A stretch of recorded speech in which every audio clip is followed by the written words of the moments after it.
Қадір, 1-ші бөлім. Таң сібірлеп атып келеді. Қуықтай бір бөлме.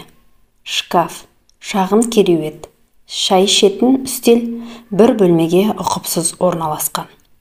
Үстелдің үстінде түннен қалған жуылмаған шыны мен жартылай тістелген печенье шашырап тұр.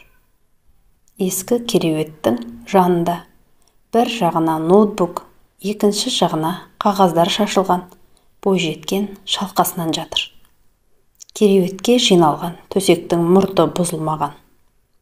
Бойжеткен кереуетке де жетпестен еденге құлай ұйықтап кетіпті. Бұл Айжан еді. Айжан 3-ші курста оқиды. Оқып жүріп, 2 жерде жұмыс істейді.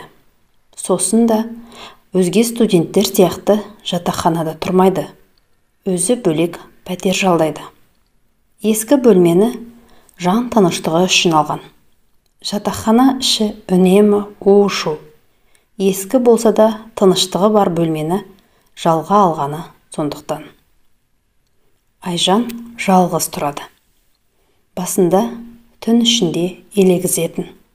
Келе-келе 2 бірдей жұмыс пен сабақты қатар алып жүрген бойжеткен сырттан сілесі қатып, шаршап келетін болды.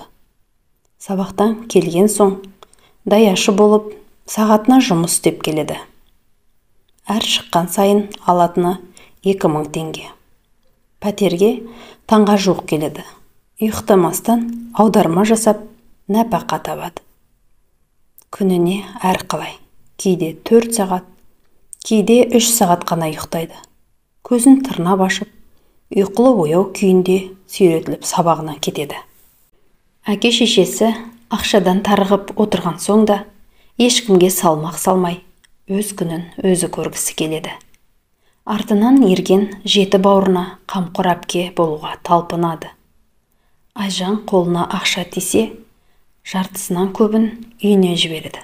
Сосын барып терең тыныстайды.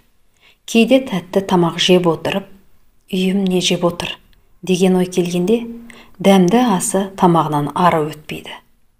Үйдің үлкені болған соң, өзінен гөрі отбасын көбірек ойлайды. Ата-анасы 8 баланы қалай жеткізерін білмейді. Айжаннан басқасының бәрі кішкентай, шүпірлеген балапан секілді. Айжанға артынан ерген бауырларының бәрі жұмысқа жарамсыз кішкентай болып көрінеді. Анасы ақша жоқ деген сөзді көп айтады. Айжан ес білгелі осы. Жоқ деген сөз санасына сіңіп қалғаны соншалық, ақшасы қалтасында тұрса да, өз-өзінен жоқ болып кететіндей қаражатты барынша үнемдеп жұмсайды. Айжан бір күні ыстығы көтеріліп, ауырып қалды. Кеше жалданып жұмысқа шыққан мейрамхананың іші суық болған. Жеңіл жүріп қалды ма, мұрттай ұшып түсті.